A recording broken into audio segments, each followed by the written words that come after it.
News 7 Tamil, பொறுப்பும் பொது நலமும். சென்னையில் 56,000 பேர் ஒன்றிணைந்து தேசிய கொடியாக அணிவகுத்து நின்று கின்ன சாதனை படைத்துள்ளனர்.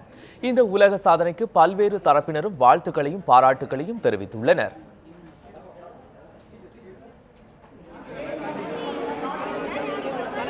சென்னை நந்தனத்தில் உள்ள YMCA விளையாட்டு மைதானத்தில் கின்னஸ் சாதனைக்கான மை ஃபிளாக் மை இந்தியா நிகழ்ச்சி இன்று காலை துவங்கியது. இதில் பங்கேற்பதற்காக பல்வேறு பகுதிகளில் இருந்தும் 1,00,000க்கும் மேற்பட்டோர் வந்திருந்தனர். எனினும் போதிய இடவசதி இல்லாததால் மனித தேசிய கொடி ஒருங்கிணைப்பில் 56,000 பேர் மட்டுமே கலந்து கொள்ள முடிந்தது. மேளதாளங்கள் முழங்க நடைபெற்ற கொடி அணிவகுப்பு நிகழ்ச்சியில் ஆயிரக்கணக்கானோர் தேசிய கொடி போன்று 5 நிமிடங்கள் அணிவகுத்து நின்றது பார்வையாளர்களை வெகுவாக கவர்ந்தது.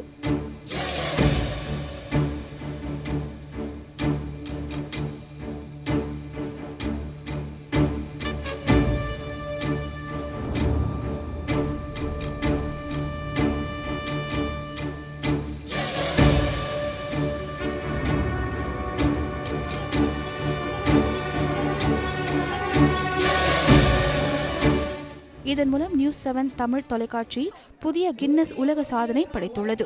இதனை கின்னஸ் உலக சாதனை என்று குழுவினர் முறைப்படி அறிவித்தனர்.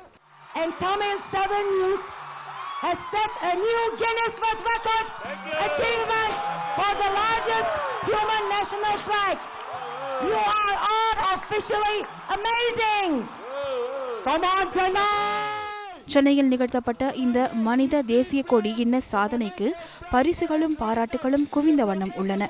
நிகழ்ச்சியில் பங்கேற்ற நடிகர் சரத்குமார் இந்த சாதனைக்கு வாழ்த்துக்களை தெரிவித்துள்ளார்.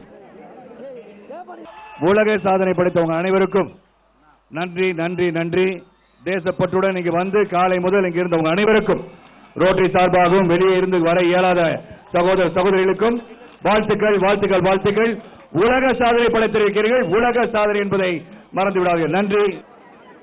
இந்நிகழ்ச்சியில் ஏராளமான மாணவ மாணவிகள் ஆர்வத்துடன் பங்கேற்றனர். இந்த பிரம்மாண்ட கொடி அணிவகுப்பு நிகழ்ச்சி பார்வையாளர்களையும் வெகுவாக கவர்ந்துள்ளது.